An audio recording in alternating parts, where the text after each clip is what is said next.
Welcome to the Craft and Character Podcast. Steve Carter here, and in association with my good friends at Preaching Today, Food for the Hungry, and the Ascent Leader, I bring you our 50th episode. Last years, we've been meeting every other week, talking about how to get better, but all in the kind of leader, pastors, shepherds, where our character leads the way. Today, I want to do something different. Because it's 50 episodes, it's got me a little bit reflective. I mean, this whole idea came out of one of the darkest and hardest seasons of my life. This concept, I found myself doing a life plan through the Patterson Center, and what became really evident and apparent is how I love the art and craft of communication. But more than just loving the preparing of messages, what I really, really loved was the coaching. I don't know if it's because growing up playing hoops or in college, not really playing, sitting the bench, but getting free shoes. I don't know what it is about it, but I love the kinds of conversations that we get to have on this podcast. And in the darkest, hardest season, something beautiful seemed to rise up from the ashes. And one of those beautiful parts has been this community, this amazing crew of thousands of you who tune in every other week. And so I just really wanted to just stop and say thank you. I don't feel like I say that enough. Thank you. This has been an absolute treat for me. But more than anything, it's been so amazing to get to know many of you. Through a cohort, through a conversation, if I come to your city, or just through coaching, or just through interacting on social media. And I'm excited because to kind of honor this little moment of 50 episodes, we're going to do an epic giveaway. And it's going to give away 50 books, many of them who are guests on the podcast over the last couple of years.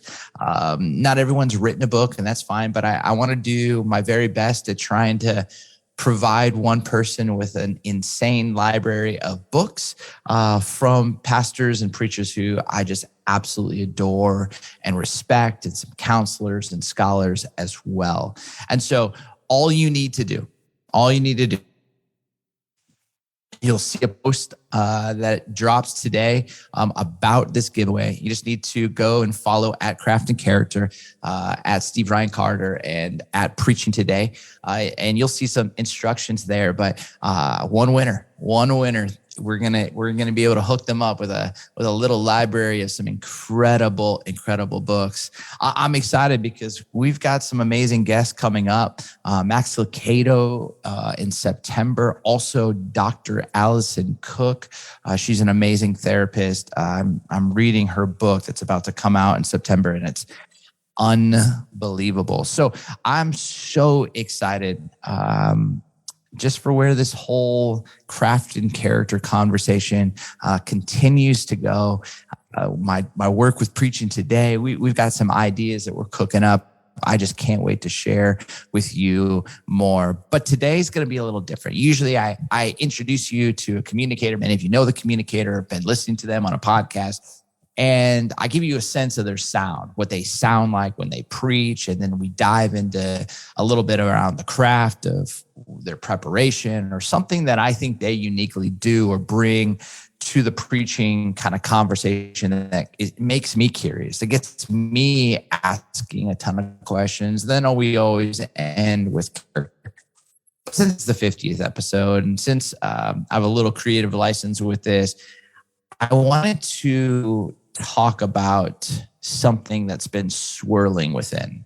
And I got to give credit where credit is due. This podcast episode is titled The Required Humility. And it came out of a conversation I was having with Nancy Beach, the legend. She's one of our coaches for the Ascent Leader. She coaches our preachers. She's amazing. But we were talking, and she and I, we preach regularly. We were talking with a group of other people, and not every one of them preach. The majority of them don't. They love the church. They serve the church. But the thing that kept coming up was why preachers seem to not want to be developed more in their communication gift. And we were trying to ponder this question because right now it's great to grow in your leadership. That seems to be something for pastors that I got to get better as a leader.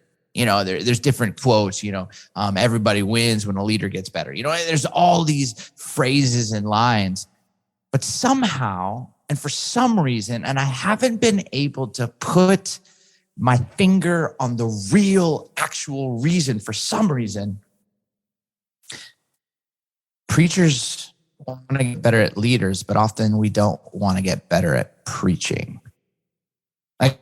Really, where we open our preparation, we open up our preaching, we open up our study, we open up our notes, we give someone permission to help us get better.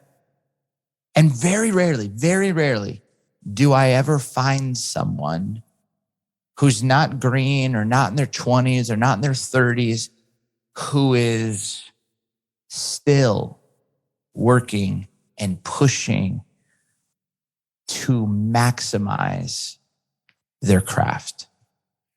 And Nancy, in the middle of this conversation, she says, the humility required for a pastor to get better. And then she kept going. She rattled off some thoughts, and then she flipped those two words around and she said, the required humility for every preacher. And I'll tell you, those two words just hit my soul. I don't know if you ever had that. I had this happen in one of the Ascent Leader cohorts. We were with a bunch of preachers, and one pastor just said the phrase settled trust. And I was like, wow, that can preach. You hear like a phrase and you're like, that's something I want to embody. It's the exact same thing happened when Nancy said the humility required, and a few sentences later, the required humility. And so that's what I want to talk about, because this whole crafting around a text that literally preaches that same message, the humility required, the required humility. Remember Paul when he's speaking to his young spiritual son, Timothy. He says in 1 Timothy 4, verses 13 on, until I come, Timothy, devote yourself to the public reading of scripture, to preaching and to teaching. Like, focus in on what you were made to do. And then verse 14, do not neglect your gift, which was given to you through prophecy when the body of elders laid their hands on you. Devote and do not neglect your gift. This gift. And then verse 15, be diligent. So devote, do not neglect. Now be diligent in these matters. Give yourself wholly, WHOLLY, to them, so that everyone may see your progress. Watch your life and doctrine closely. Persevere in them, because if you do, you will save both yourself and your hearers. Honest question. How well are you at devoting yourself to the public reading of scripture, to preaching, and to teaching? I know we have people who listen all over the world. I know we have people who are bivocational. I know we have people here who are earnestly in college or in seminary that are wanting to become a pastor or preacher. I know we have people who are listening in amazingly healthy and flourishing churches. I know we have people listening as they step into an interim role. I know we have people listening at all sizes of churches and ministries, but that's not the question. The question is this: your calling, your gifting, how devoted are you to it? Not just to receiving the gift, but I love what the passage says. The scripture says, not just to receiving the gift of preaching and teaching, but to not neglecting it. It's as if you choosing not to neglect your gift is confirmation to how devoted you are to the actual gift. And for some apparent reason, many of us, we have received the gift and we have all of this raw, locked up potential when it comes to preaching within us. We've just not found a way to maximize it. And then we turn on Instagram or we get online and we watch one of our favorite preachers and they make it look really easy. And we don't see their prep. We don't see the permission they've granted. We don't see the required humility behind the scenes. We see the finished product. And inside us, it can get to a place of comparison. Man, I should be there. Why can't I make it that easy? And then you find yourself in a back room one day or in an email exchange with this pastor, and you hear how they are choosing not to neglect their gift. You hear the people that they've invited. You hear the coaching that they have. You hear the intentionality. And I'm telling you that it's not just you neglecting your gift. I love how Paul just is so deliberate with his language that he says, devote, do not neglect. Third, be diligent. Be diligent in these matters. Give yourself fully to them. Open yourself up to maximizing this gift. Because if you do this, you're not just saving yourself, you're saving others. If you understand healthy doctrine and you've opened yourself up to others who can speak in and ask good questions and help you discern how to communicate in a way that helps people embody a life as it's like, you don't just get better. Your congregations look way more like Jesus. So I go back to the question. What prevents you? What prevents you from being fully devoted to this gift? Now, you could say very practically, resources. I don't have the resources. I don't have the time. I don't have the time. I don't actually know how. I don't know if somebody will help me. I don't know the plan. I don't have that. And here's what I would say. Here's what I would say. Is Nancy Beach is 100% right. But there's a humility required to being the fullest expression of who God made you to be. That's preacher and teacher. There's a humility required to embody. And one of the aspects I realize more than ever, and if you've ever read The War of Art by Stephen Pressfield, it's a whole book on creativity, but the whole premise of the book is that every professional, and he kind of basically compares and contrasts professionals and amateurs. He says that the main difference between a professional and an amateur is that a professional doesn't run away from resistance. A professional does not make excuses. A professional consistently shows up and sees the obstacle, sees the resistance, sees the adversity, but sees that there's a greater opportunity in front of them that is far greater than the fear of failure, that's far more powerful than the resistance or obstacle at hand. The opportunity, the possibility, what God might, they somehow have this way to walk through it. And here's the piece. I think for many of us preachers, we feel this pressure like, it's okay to like need help as a leader. I don't know if I went to my board and said, hey, I want to get better as a preacher, it feels really vulnerable. That's the humility required. It feels very, very easy and a little kosher to be able to say, hey, I think I need to get better as an organization builder of ministries. Can I go to this conference? Can I meet with this executive coach? And no shade on that. You should. There's some amazing organizations. Why is it so easy to devote myself to some organizational leadership piece when you've been gifted as a preacher and communicator than to raise our hand and say, I need help getting 5% better?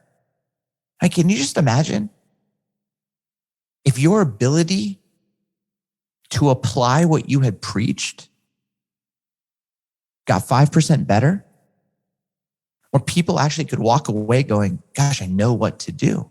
Can you imagine if your ability to make difficult doctrine wildly accessible, what that might prevent someone in your congregation from going off the rails? Can you imagine if your storytelling got better, where you just had people leaning in for 25, 30 plus minutes?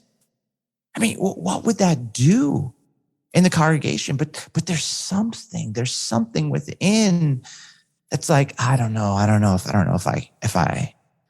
I could say that. And I get it because, you know, there are these moments when my wife will ask me, hey, what are you preaching on this weekend?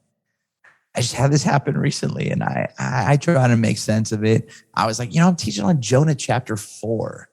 And Jonah chapter 4, it begins in verse 1, and Jonah is really, really angry. And in Hebrew, it's the word gadal yara. It means exceedingly displeased. And I just feel that for many of us, we don't know what to do when we are gadal yara. And so we find ourselves running to escape, or we're frustrated because God is acting in a way that's wildly different from how we perceive or believe he should act and move. And I start riffing for a few minutes, and I then ask the question, so what do you think? And she's like, I think you've spent 15, 20 hours living in a text for the last few months, and I'm just hearing it for the first time, and it doesn't fully make sense. So I had this moment where I'm like, I'm paid to communicate, and now I'm feeling a little gadal yara, like exceedingly displeased at my communication gift. Like, I should be able to do this.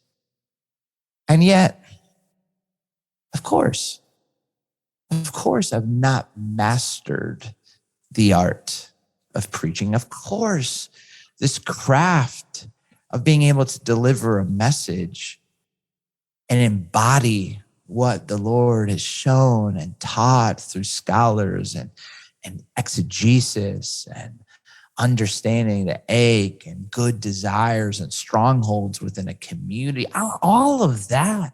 Yes. And learning how to like dial that in and flesh that out. Man, it takes time. It takes work.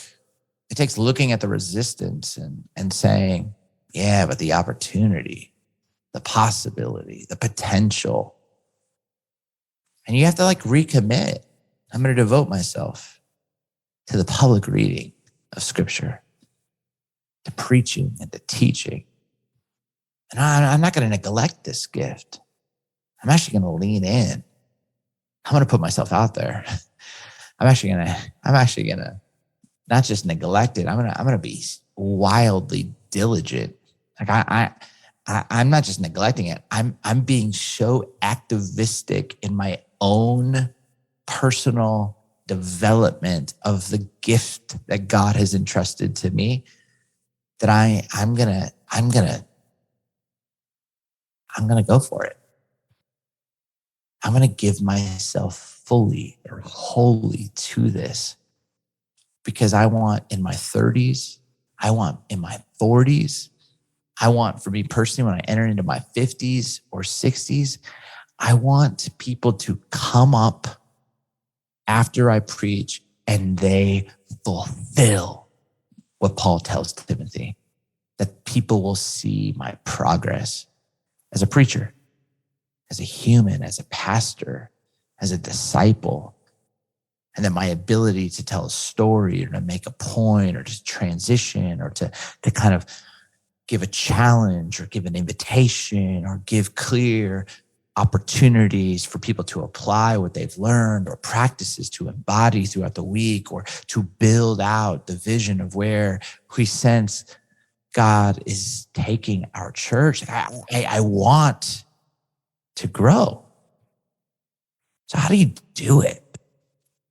How do we be the people who don't just kind of drift towards it's okay to grow as a leader, but you have to only focus on you and your development by yourself as a communicator. Get help when it comes to leading organizationally, but it's too vulnerable to ask for help when it comes to preaching. How do we fight through that resistance and actually look in these next couple of years and say, I want to get better, 5% better, 10%, 15% better, 25% better.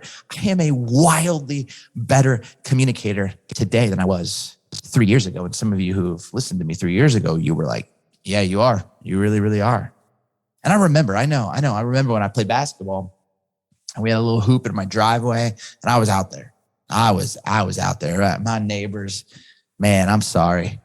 The Ferreras and the Milans, they just heard a bouncing basketball and a clanking rim because I shot every day.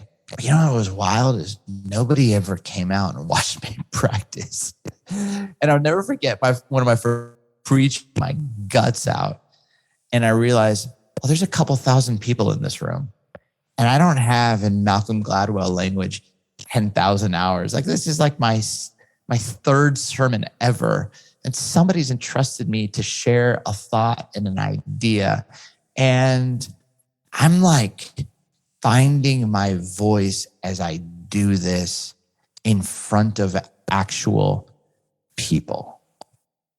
And it was so humbling, at moments humiliating, at moments just allowed me to have a dependency and a hunger to grow. And so here's what I just want to ask you. I want to ask you the same question.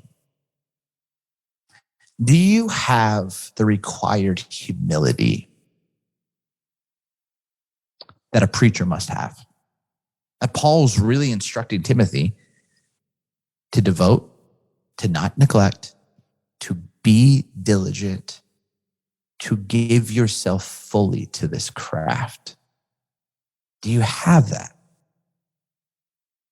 Or is this something that it's too vulnerable? It's too wrong. It's too real. I sat with a bunch of people who aren't regular preachers, and they were making some assumptions, and no shade on them. It was helpful. It was helpful to hear. But they were like, pastors don't want to get better at preaching. And I was like, yes, they do. And they're like, no. There's something that prevents them. And I could see what they're saying, but as people who don't often preach, I was like, I don't think you fully know. I don't think you fully get. But I do think that they were right, that there is an obstacle, there is a resistance that most preachers are unwilling to fight through. Because again, when a leadership crisis comes or something is happening at the church, oftentimes where we steal time is either in Sabbath or sermon prep. That's where we steal our time, which is unfortunate because then our sermons aren't that great. And the momentum often in our churches begins to kind of lose a little something. And it loses that mojo. Now, hear me say this. I have a high regard for the craft of communication and preaching. I don't think it's everything. I think it's a big deal. I don't think it's the only deal. I think it's a part of what makes a healthy and flourishing church. I don't think it's everything. So hear me say that. I understand. But as someone who has been entrusted and gifted of all the 7 billion people that have walked this planet, there is a few of us who have been entrusted with the gift to preach, to teach. Now, hear me say, everyone should share their story, 100%. Everyone should be able to talk about their faith on 100%. But there is a difference. There's a difference between having to get up most Sundays, most weekends, and deliver a word.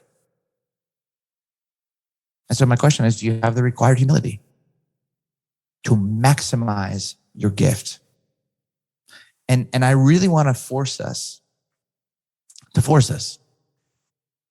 really wrestle, not just with answering that question.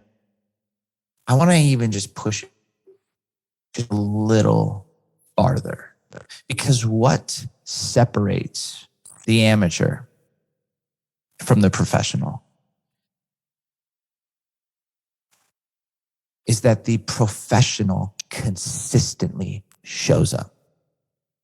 It's consistency. It's consistency. They're consistently, or in Paul's language, they are diligent in their development. They are devoted. Now I'm getting fired up. And there's been seasons when I've been inconsistent. There's been seasons when I've been profoundly insecure. There's been seasons where I just rode the coattails of potential. There's been seasons where I've had more ego than the required humility. But all of the greats that I've been around, the great communicators, the great preachers, and they were devoted. They were diligent. They were consistent. They showed up to study. They opened themselves up. They had this ability to give somebody else that they respected, a peer, a mentor, a professor, a scholar, permission to speak in, to ask questions, to get curious. So what I want to leave you with are the 3 consistencies that are needed if you are going to have the humility required as a preacher. You take away one of these, you might have some humility for sure as a preacher, but I believe if you commit yourself to these 3 consistencies, it will showcase how you embody the humility required to be a preacher. Number 1, is you got to have consistent development. You got to have consistent development. Can I tell you my greatest fear? My greatest fear as a communicator, it's not preaching bad doctrine. That's a fear. It's not my greatest fear. It's not like stumbling over a word or not getting a sentence right. That's a fear. It's not my greatest fear. It's not even doing something that goes viral for a terrible reason because I had a slip up of words. It's sometimes in the back of my brain, but it's not my greatest fear. Greatest fear as a communicator is that I don't grow and that I plateau. That I just found my sound and that I don't keep growing and maximizing the gift that God's given to me.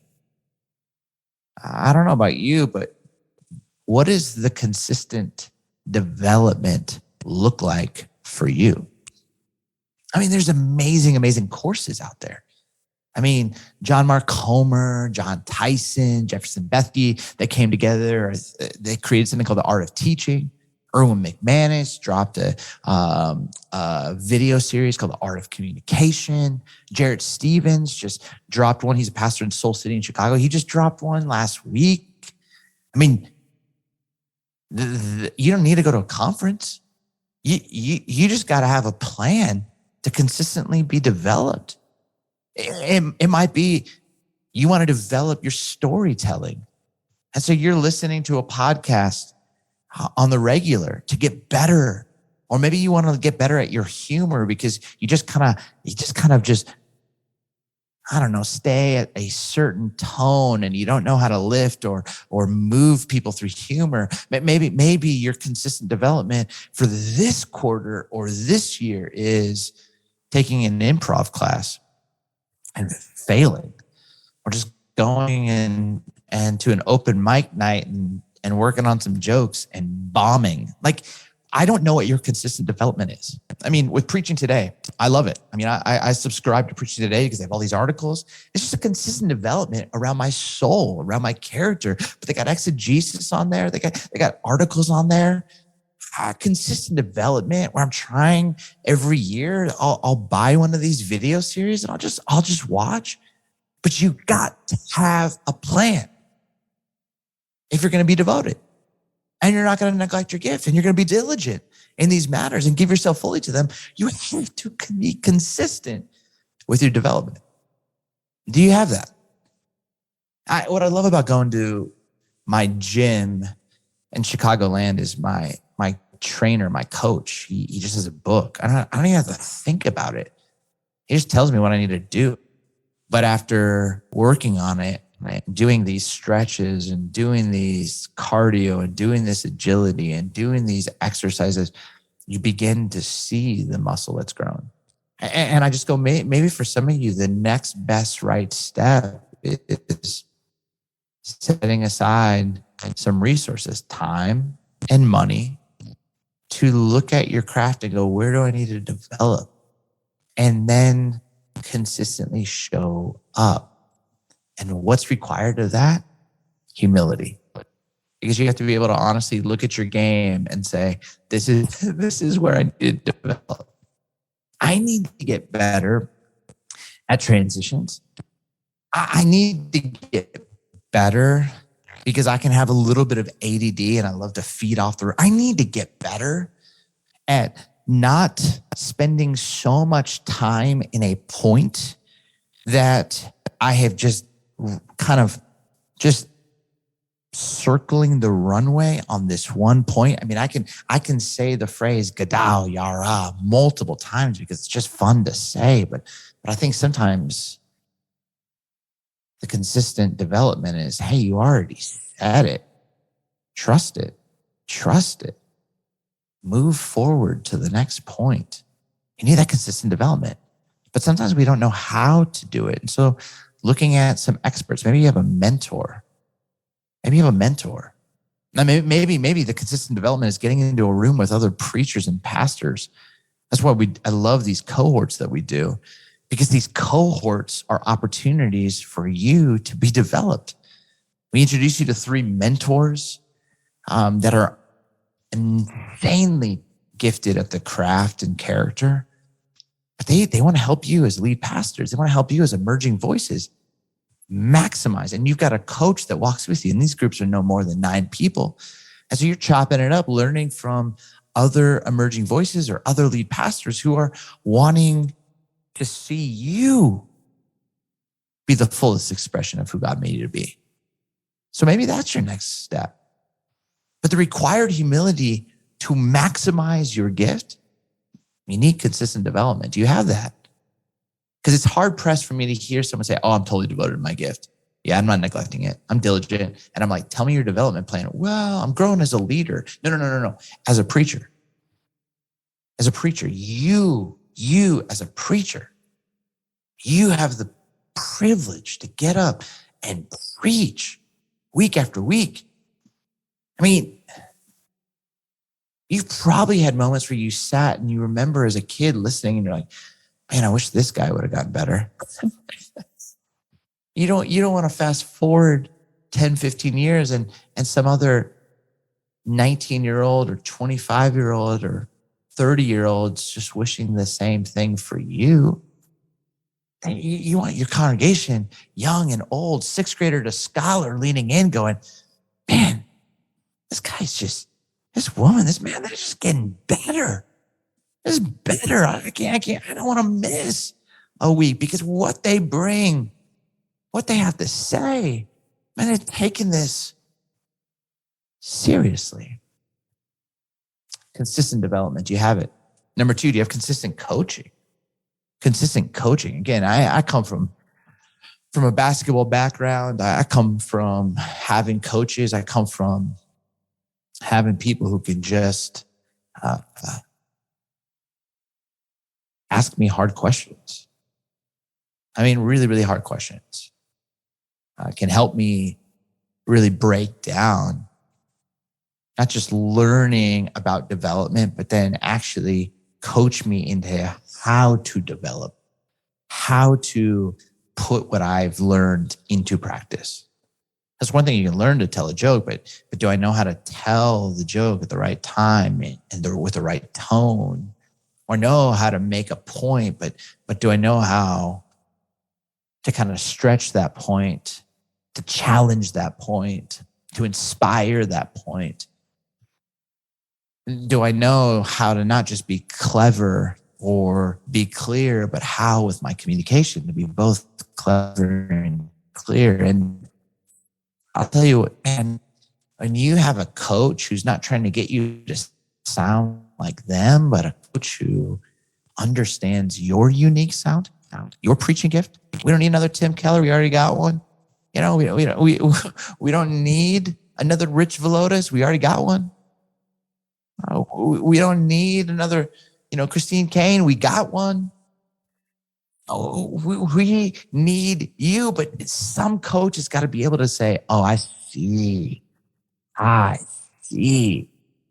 the possibility, the potential. I hear the sound. I'm going to work to help you take that consistent development and actually add that to your game. You need consistent development. You need consistent coaching. Do you have that? For a whole year, I used to meet with Ken Davis, who's a comedian, he's a speaking coach. And one of the greatest gifts that Ken taught me was eye contact. Ken would just stop my teachings and just say, okay, I want you to say that. And I want you to look at me and look me square in the eye and do not break the moment. It's vulnerable. We're making eye-to-eye contact. I want you to say it to me.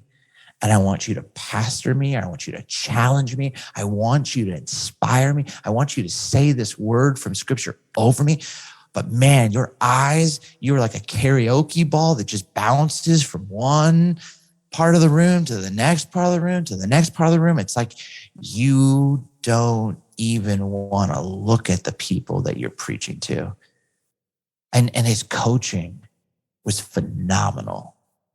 Do you have that kind of coach? Coach from your doctrine. When I was a junior high pastor, I would drive from Grand Rapids to Chicago, and I'd go to an old Italian restaurant a few times, and I would bring my year's junior high messages to Scott McKnight. And Scott McKnight would just tell me where I was heretical. Scott McKnight would just tell me, oh, here's Here's where I think you're missing it, or here's what I think could be helpful, or what were you thinking here? And I didn't even know him, but I just sent him an email, and he said yes twice, and I took him up on it. Paid for a meal, and I paid for a drive from Grand Rapids to the city. I mean, I don't know very many preachers who and professors and mentors who, if you came and showcased the required humility and you're like, I just am longing for some consistent coaching, would you be open to it? I'm coaching 8 people right now. It's basically all I can do in a run, but like, it's so much fun. It's so much fun because these 8 women and men, I mean, just so much there. Some of them so much better than me. One of the people's in his 60s, and it's like an old dog who's like, I need new tricks. Like this guy, just, man, I want to be like that. In my 60s, showcasing the required humility. Do you have consistent development? Where are you turning to? Preaching today, cohorts through the Ascent Leader, or other cohorts through other organizations, preaching curriculum, maybe furthering your education. What's the consistent development that you are showcasing? What's the consistent coaching? Who's you giving permission to help you take what you're learning and applying it? And then here's the third one, consistent feedback. Because sometimes we have coaches who are really good at encouraging, and they'll be like, oh, this is what you got to do. This is what you got to do. This is what you got to do. And that's important. But I really think what's even stronger is when you have the kind of coaches who can break down game tape. They can watch, like what I mentioned with Ken Davis, to my eye contact. What I love to do with these 8 communicators is watch their messages and give them some real feedback. Sheila Heen, I'll teach you a little thing Sheila Heen taught me. She's an amazing author, and I believe she teaches at Harvard, but she talks about feedback. And the breakdown in feedback often is because you have the person who is giving feedback and the person who is receiving feedback, and they want 2 different things. See, the person giving feedback often is wanting to share something, and the person receiving feedback is wanting to receive something. Obvious. It's Captain Obvious right there. But here's what I'm saying. Sheila Heen has this acronym. It's called ACE. And the A is for affirm, the C is coaching, and the E is evaluation. Now, the affirm, she says, what's problematic about feedback and why it's so difficult in organizations, church, secular, business, wherever, is because usually the person giving the feedback only does one of the 3: A, affirm, C, coach, E, evaluate. And often the person receiving is longing for one of the 3: A, affirm, C, coaching, E, evaluate. And often, most often, she would say, is that the person who is delivering the feedback, let's say, wants to give an evaluation, but the person receiving it's longing for affirmation. And so there's a miss. The person can't hear it. They get defensive and it just gets awkward. Or the person is giving affirmation and the person receiving it wants coaching. They want to get better. But the person doesn't know how to coach, even though they're the boss, and they leave frustrated. And so what Sheila Heen in her book talks about is how every feedback, you got to start with affirm. You got to affirm. What did you see? Who in your life is affirming your unique sound, and they know it? They know your sound. And who in your life have you given permission to say, here's how I can coach you to actually embody your sound a little bit better? And you're actually going, I've got the required humility to receive that because I trust you. And not just receive it and hear it, but actually put it into practice. Practice. We're talking about practice, as Allen Iverson once said. And who have you given permission to actually evaluate? Yeah, that doctrine, B, give it an 8. I think you kind of missed a couple verses, or I feel like you weren't totally clear to walking with contextual integrity, or the storytelling. Man, that was a little too long for the payoff. It just wasn't fully there. You know what I mean? You just need those people who can give that. So if you want to have the required humility to embody 1 Timothy 4, to devote yourself to the public reading of scripture and teaching and preaching, to not neglect your gift and calling, to be diligent in these matters, and to give yourself fully over to this craft, then you're going to have to showcase consistent development, consistent coaching, and consistent feedback. And here's the truth. The easiest thing for you to do is get distracted and say, I just need to grow as a leader. I need to grow as an organizational leader. I need to be a better manager. I need to be a better builder. I need to be a better visionary, blah, blah, blah, blah, blah. I'm not saying that you don't need to grow in that area, but it, in many ways, is a distraction. And if you're honest, you know it. You know it. So let's go to the character piece. What actually prevents you from really wanting to devote, to not neglect, to be diligent, and to manifest this required humility, to give yourself fully to the spiritual gift that God has entrusted to you? What really is that about? And until you can actually face that resistance, I think you'll be looking for shortcuts. And you'll be looking for ways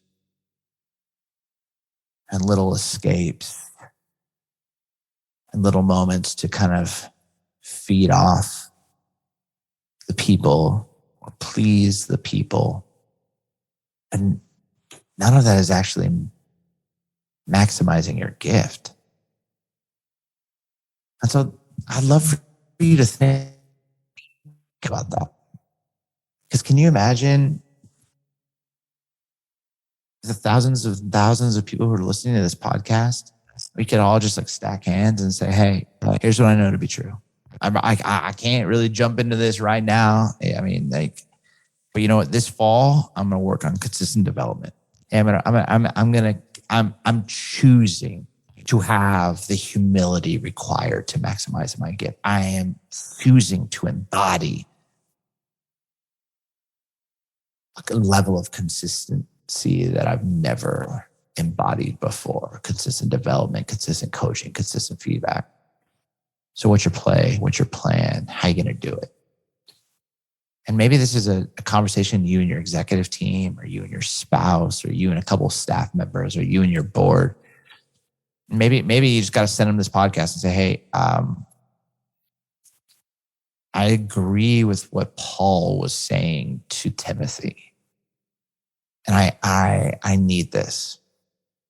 And can we carve some funds out of the budget for 2023? Can we actually, and honestly, maybe you have to put your own skin in the game and say, I'm gonna add a little bit of funds to this to actually do this. Because if you could grow, what might that mean for your people, your congregation, and what God might do? My friends, this is all I long for, is that you would have the humility required, that we would be the kind of people who devoted, not neglected. We were diligent, gave ourselves fully to this craft that God has entrusted to us. And that we were the kind of people that could preach because we understood it was a privilege, it was a gift. And we're not doing it to try and get something from the people. We're doing it as a response to the goodness and grace of what God has entrusted to us through His Son, through His Spirit, through redemption, through restoration, through all the things we get to learn. So with that, my friends, if I can ever serve you, please reach out, steve@steveryancarter.com. If you want to learn more about Food for the Hungry, go to fh.org. They're an amazing supporter of this podcast. Preaching Today, hey, that's a way of consistent development. You can even go to order PT now/CC30, and they'll give you 30% off right now off their monthly rate. We've got some amazing development opportunities for our members. Or you can look at joining a cohort, the ascentleader.org. We have got cohorts for church planners, cohorts for transition. If you've been handed the baton and you're just stepping into a new form of leadership, or for preachers. And we love to help you grow. But here's where it lands. Do you have the required humility to maximize your gift? It's on you. It's on you. And I choose to believe you do. So who do you need to ask to help you get the funds, the time, the resources, whatever you need to be able to put that into practice? My friends, let's be those kinds of people. Let's have that required humility and see what God does. Much love, grace, and peace.